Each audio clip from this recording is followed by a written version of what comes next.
नमस्कार दोस्तों, अगर आप उत्तर प्रदेश पुलिस या फिर एसएससी जीडी की तैयारी कर रहे हैं या कोई भी कॉम्पिटिटिव एग्जाम की तैयारी कर रहे हैं जिसमें जो है जनरल नॉलेज पूछा जाता है दोस्तों, अधिकतर पूछा ही जाता है, ठीक है ना। General knowledge, GK, GS. तो फ्रेंड्स आइए इसमें हम सामान्य विज्ञान के प्रश्न करेंगे दोस्तों, जो कि यहाँ पर देख सकते हैं कि यूपीएसआई बैच 2 में पूछा गया, बैच 1, ठीक है ना। यानी कि बहुत सारे एग्जाम जो हर एग्जाम में पूछा गया, कांस्टेबल में पूछा गया दोस्तों, यूपीएसआई एसआई में पूछा गया है, ठीक है ना। तो आइए दोस्तों, पिछले वीडियो में मैंने जो है आपको यहाँ से 25 क्वेश्चन कराए दिए थे और जो 26वां क्वेश्चन था वो मैंने आपसे पूछा था होमवर्क के लिए, ठीक है ना। तो आइए देख लेते हैं उसका आंसर और हम आगे बढ़ते हैं वहां से क्वेश्चन करना, ठीक है ना। तो फ्रेंड्स 26वां क्वेश्चन क्या था हमारा कि सर्वोत्तम विद्युत चालक है लोहा, एल्युमिनियम, तांबा या फिर चांदी। तो दोस्तों मैंने आपको बताया था कि सबसे अधिक जो विद्युत चालक होता है वो ऑप्शन डी यानी कि चांदी होता है। इसका आंसर है ऑप्शन नंबर डी, ठीक है ना। और चांदी के बाद आता है तांबा, ठीक है फ्रेंड्स। तांबा के बाद आता है एल्युमिनियम और एल्युमिनियम, ठीक है फ्रेंड्स। तो ये तीन जो है टॉप होते हैं, चांदी, तांबा और एल्यूमिनियम, ठीक है ना।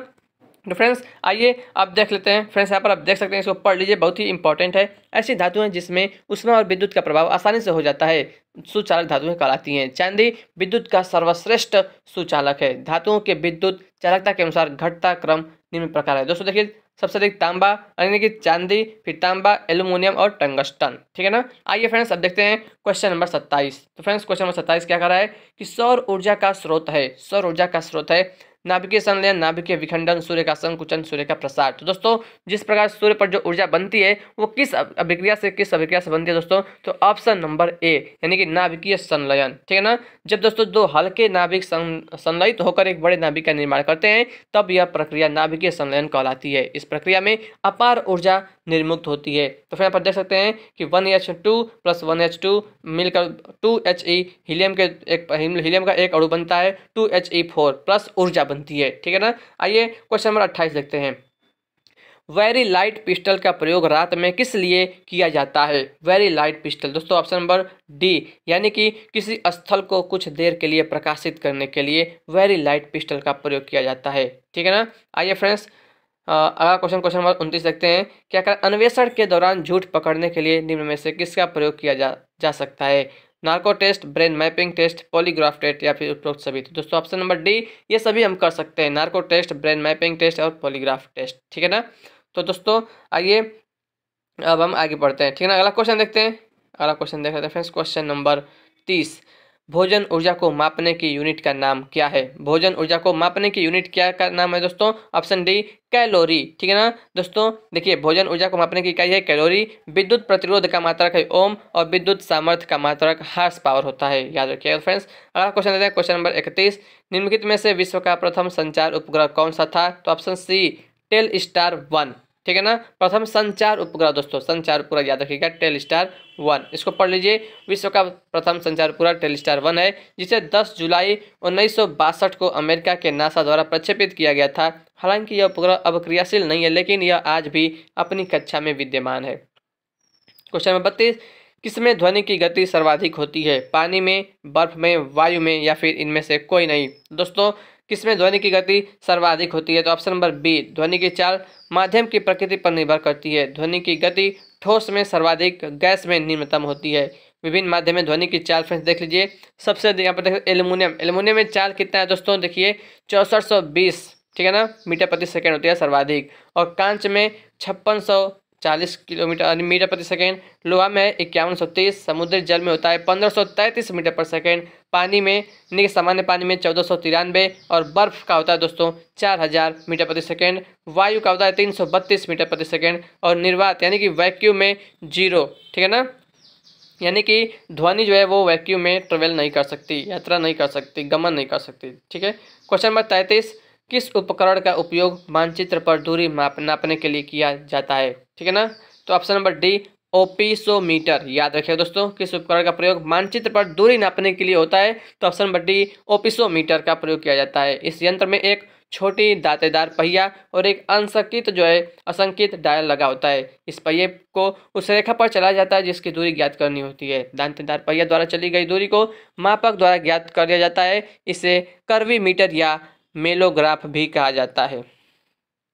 अगला क्वेश्चन दोस्तों, पलायन वेग किसे कहते हैं? उपग्रह के वेग को या फिर दोस्तों वह वेग है जिससे उपग्रह पृथ्वी की गुरुत्वीय शक्ति से बाहर निकल जाए। तो फ्रेंड्स यही सही है, ऑप्शन नंबर बी, ठीक है ना। तो वह वेग जिससे किसी पिंड को फेंकने पर वह पृथ्वी के गुरुत्वीय क्षेत्र से के बाहर निकल जाए पलायन वेग कहलाता है। पलायन वेग का मान 11.2 किलोमीटर प्रति सेकंड से होता है, ठीक है ना। तो से फेंका गया कोई भी पिंड अगर हम फेंकेंगे दोस्तों तो पृथ्वी पर वापस नहीं आएगा। क्वेश्चन नंबर 35, निम्नलिखित में से वायुमंडल में कौन सी गैस नहीं पाई जाती है? हाइड्रोजन, नाइट्रोजन, ऑक्सीजन या फिर क्लोरीन। तो ऑप्शन नंबर डी दोस्तों, पृथ्वी के चारों ओर सैकड़ों किलोमीटर की मोटाई में लपेटने वाले गैसीय आवरण को वायुमंडल कहा जाता है। इसका संगठन निम्न प्रकार है। तो फ्रेंड्स देखिए, वायुमंडल में नाइट्रोजन है 78.08%, ऑक्सीजन है 20.90%, ठीक है, और आर्गन है 0.93%, कार्बन डाइऑक्साइड है 0.03%, नियान है दोस्तों 0.0018%, हीलियम है 0.0005%, ओजोन है 0.40 प्लस यानी कि 0.0006%, हाइड्रोजन है 0.00005%, ठीक है ना। इसके अलावा मीथेन, क्रिप्टॉन तथा जिनान अत्यंत अल्प मात्रा में पाए जाते हैं। तो फ्रेंड्स याद रखिएगा, सबसे अधिक पाया जाता है नाइट्रोजन 78.08%, ठीक है ना। अगला क्वेश्चन देखते हैं, प्रकाश की तरंग का सिद्धांत किसने प्रतिपादित किया है? दोस्तों तो प्रकाश की तरंग का सिद्धांत जो है किसने किया है दोस्तों, यहाँ पर देख सकते हैं, न्यूटन के समकालीन विद्वान हाइगेंज ने सन 1678 में प्रकाश के तरंग के सिद्धांत का प्रतिपादन किया था। तो दोस्तों इसमें से कोई भी ऑप्शन मैच नहीं कर रहा है, ऑप्शन मिसमैच है। तो आप बस याद रखिएगा कि प्रकाश की तरंग का सिद्धांत जो है वो हाइगेंज ने जो है सन 1678 में प्रतिपादन किया था, ठीक है ना। क्वेश्चन नंबर 37, कौन सा भारी जल है? Deuterium, hydrogen oxide, magnesium sulphate या फिर नाइट्रोजन। तो भारी जल है दोस्तों ड्यूटेरियम, ऑप्शन नंबर 1। भारी जल का फार्मूला होता है, रासायनिक सूत्र D2O बोलते हैं, ठीक है ना। तो फ्रेंड्स इसका जो प्रमुख उपयोग होता है परमाणु नाभिकीय संयंत्रों में मंदक के रूप में इसका उपयोग किया जाता है। क्वेश्चन नंबर 38, जब किसी पदार्थ का तापक्रम बढ़ता है तब उसके अणुओं की माध्य गतिज ऊर्जा के मान पर क्या प्रभाव पड़ता है? तो फ्रेंड्स ऑप्शन नंबर 1 बढ़ता है, और यही सही भी है। अब देख लीजिएगा, यहाँ पर देखिए, बढ़ता है घटता है कोई परिवर्तन नहीं होता है, इनमें से कोई नहीं। तो ऑप्शन नंबर ए, जब किसी पदार्थ का तापक्रम बढ़ाया जाता है तो उनके अणुओं के मध्य गतिज ऊर्जा बढ़ता है। क्वेश्चन नंबर 39, तारापुर में भारत का प्रथम परमाणु रिएक्टर स्थापित किया गया, उसका नाम क्या था? अप्सरा, जर्लिना, स्पुतनिक, आर्यभट्ट। तो ऑप्शन नंबर ए अप्सरा। अप्सरा दोस्तों रिएक्टर एशिया का पहला परमाणु रिएक्टर था जो वर्ष 2010 से कार्य करना बंद कर दिया है। परमाणु रिएक्टर में ईंधन के रूप में यूरेनियम, थोरियम तथा प्लूटोनियम का प्रयोग किया जाता है, ठीक है। क्वेश्चन नंबर 40, निम्न में वायु दाब को नापने वाला उपकरण कौन सा है दोस्तों? तो वायु दाब को मापने के लिए प्रयोग करते हैं, ऑप्शन बी बैरोमीटर। दोस्तों क्रोनोमीटर एक वैज्ञानिक उपकरण है जो जलयानों में सही समय का पता लगाता है, क्रोनोमीटर। और एमीटर द्वारा विद्युत धारा और एनीमोमीटर द्वारा पवन का वेग मापा जाता है, ठीक है ना।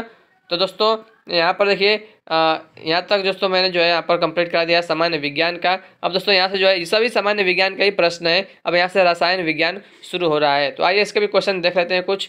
तो क्या कह रहा है कि परमाणु संख्या 46 वाला एक तत्व आवधिक तालिका में किस ब्लॉक से संबंधित है? तो ऑप्शन नंबर डी ब्लॉक से। यहाँ पर इसको पढ़ लेते हैं दोस्तों। अफबाऊ के इलेक्ट्रॉनिक विन्यास के अनुसार परमाणु संख्या 46 वाले तत्व का अंतिम इलेक्ट्रॉन डी उपकोष में जाता है, अर्थात जिस तत्व का अंतिम इलेक्ट्रॉन जिस उपकोष में जाता है वह उसी ब्लॉक का तत्व माना जाता है, ठीक है ना। और यहाँ पर फ्रेंड्स ये जो है इसका इलेक्ट्रॉनिक विन्यास किया गया है। अतः परमाणु संख्या 46 वाला तत्व जो है पैलेडियम है, डी ब्लॉक से संबंधित है। चाय में कौन सी मनोप्रभावी दवा पाई जाती है? तो क्या लिखा है, ब्यूप्रोपियन, मेरक्लाइन, एफेड्रिन या फिर कैफीन। तो ऑप्शन डी सही होगा, कैफीन, ठीक है ना। देख लेते हैं यहाँ पर ऑप्शन डी कैफीन। तो फ्रेंड्स ऊपर लीजिए, बहुत इंपॉर्टेंट चीज़ लिखा हुआ है कि कैफीन विश्व का सबसे अधिक उपभोग्य मनोस्फूर्तिदायक पदार्थ है, लेकिन अन्य मनोस्फूर्तिदायक पदार्थों के विपरीत यह लगभग सभी क्षेत्रों में वैध और अनियंत्रित है। कॉफ़ी, चाय, मृदुपेय और ऊर्जा पेय जैसे अति लोकप्रिय पेय पदार्थों में कैफीन पाई जाती है। कैफीन एक कड़वी सफ़ेद क्रिस्टलाब एक्सेंथाइन एल्केलाइड शराब है जो एक मनोस्फूर्तिदायक या साइको एक्टिव मस्तिष्क को प्रभावित करने वाली औषधि है। जर्मन रसायन फ्रेडरिक फर्डिनेंड रंज ने 1819 में इसकी खोज की थी। तो फ्रेंड्स याद रखिएगा कि कैफीन की खोज जो है जर्मन रसायन फ्रेडरिक फर्डिनेंड रंज ने 1819 में इसकी खोज की थी, ठीक है ना। ब्लीचिंग पाउडर बनाने के लिए निम्नलिखित में से किस गैस को शुष्क चूने से गुजारा जाता है? अमोनिया, क्लोरीन, कार्बन डाइऑक्साइड या फिर हाइड्रोजन। तो आइए फ्रेंड्स इसका आंसर देख लेते हैं, क्वेश्चन नंबर 43। ठीक है, तो फ्रेंड्स इसका जो राइट आंसर क्या है, कहाँ गया, ऑप्शन नंबर बी। ठीक है, ब्लीचिंग पाउडर बनाने के लिए क्लोरीन को बुझे हुए चूने से गुजारा जाता है। ब्लीचिंग पाउडर रासायनिक रूप से कैल्शियम ऑक्सीक्लोराइड CaOCl2 होता है, इसे चूने का क्लोरेट भी कहते हैं। ठीक है, तो ये फार्मूला भी इसको देख लीजिएगा, CaOH2 प्लस Cl2 मिलाएंगे क्लोरीन तो बनेगा ब्लीचिंग पाउडर CaOCl2 और प्लस H2O। इसका उपयोग पीने के पानी में उपस्थित कीटाणु के शोधन के साथ ही कपड़ा उद्योग तथा पेपर उद्योगों में भी किया जाता है। अगला क्वेश्चन है, निम्नलिखित में से कौन सा जिंक का एक अयस्क है। तो ऑप्शन नंबर ए स्फेलेराइट। ठीक है ना, जिंक के अन्य प्रमुख अयस्क है, देख लीजिए, स्फेलेराइट, जिंक ब्लेंड और कैलामीन। ठीक है ना, जिन खनिज में धातु का पर्याप्त प्रतिशत हो तथा जिसमें शुद्ध धातु सरलता से एवं प्रशस्ति में प्राप्त किया जा सके उसे अयस्क कहते हैं। इसका उपयोग प्रयोगशाला में लोहे की जंग से बचाने के लिए, जस्तेदार लोहा बनाने के लिए, पीतल, कांसा, जर्मन सिल्वर आदि मिश्र धातु बनाने में, चांदी व सोने के निष्कर्षण में और युद्ध क्षेत्र में धूम्रपट बनाने में किया जाता है। ठीक है ना, ऑप्शन। अब देखते हैं क्वेश्चन नंबर 45, कौन सा अग्निशमन अभिकारक ओजोन के लिए हानिकारक होता है। तो ऑप्शन नंबर डी हेलॉन। हेलॉन जो है अक्रिय गैसें हैं जिससे अग्निशमन यंत्र में प्रयोग किया जाता है, परंतु आजकल ये ओजोन परत को हानि पहुंचाने के कारण भी चर्चित है।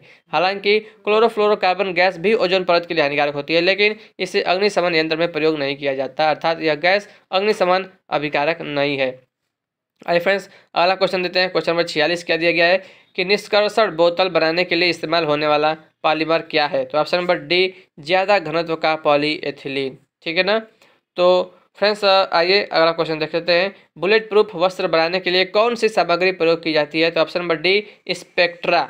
बुलेट प्रूफ वस्त्र बनाने के लिए स्पेक्ट्रा सामग्री प्रयोग की जाती है। एक बुलेट प्रूफ को स्पेक्ट्रा के बुने केवलर की परतों को केवलर धागों का उपयोग करके एक साथ बनाया जाता है। स्पेक्ट्रा शील्ड को क्रेटन की तरफ लेपित किया जाता है और फिर पॉलीथीन फिल्म की 2 शीट्स के बीच सील कर दिया जाता है। ठीक है, क्वेश्चन नंबर 48, रदरफोर्ड द्वारा किस प्रयोग ने जो है नाभिक के अस्तित्व को साबित कर दिया। तो option number D gold foil प्रयोग। ठीक है फ्रेंड्स, तो आइए अब आगे क्वेश्चन देख लेते हैं।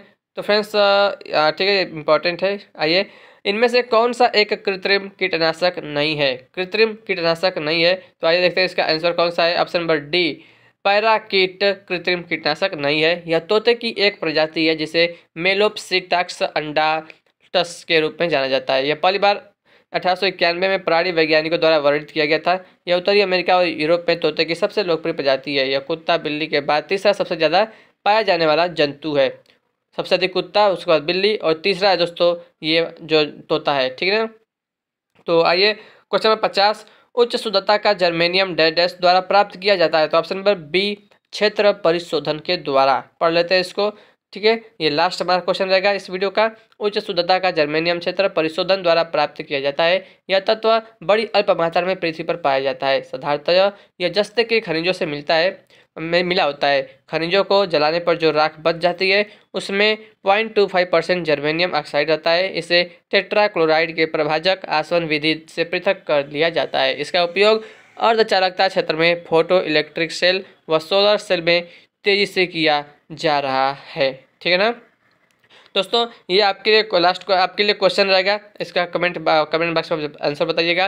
निम्नलिखित में से कौन सा तत्व एक अधातु है जो कक्षीय तापमान पर द्रव अवस्था में रहता है। ये बहुत पूछा जाता है दोस्तों। ठीक है ना, एक धातु होता है, एक अधातु होता है दोस्तों। ठीक है ना, तो जो धातु वाला होता है, अगर जो धातु पूछेगा, अगर धातु रहेगा तो ऑप्शन नंबर ए हो जाएगा पारा। ठीक है ना, और अधातु पूछ रहा है दोस्तों तो आप इसका राइट आंसर बताइएगा, पारा, ब्रोमीन, सोडियम या फिर हीलियम। तो द्रव अवस्था में रहता है। ठीक है, तो आपको बताना है। ये आपके लिए लास्ट यानी कि आपके लिए होमवर्क का क्वेश्चन है। तो फ्रेंड्स इस वीडियो को लाइक कर दीजिएगा, चैनल पर नए तो चैनल को सब्सक्राइब जरूर कर लीजिएगा। ठीक है फ्रेंड्स, तो मिलते हैं आपसे अगले वीडियो में अगले क्वेश्चंस को लेकर। तब तक के लिए दोस्तों जय हिंद, जय भारत, वंदे मातरम।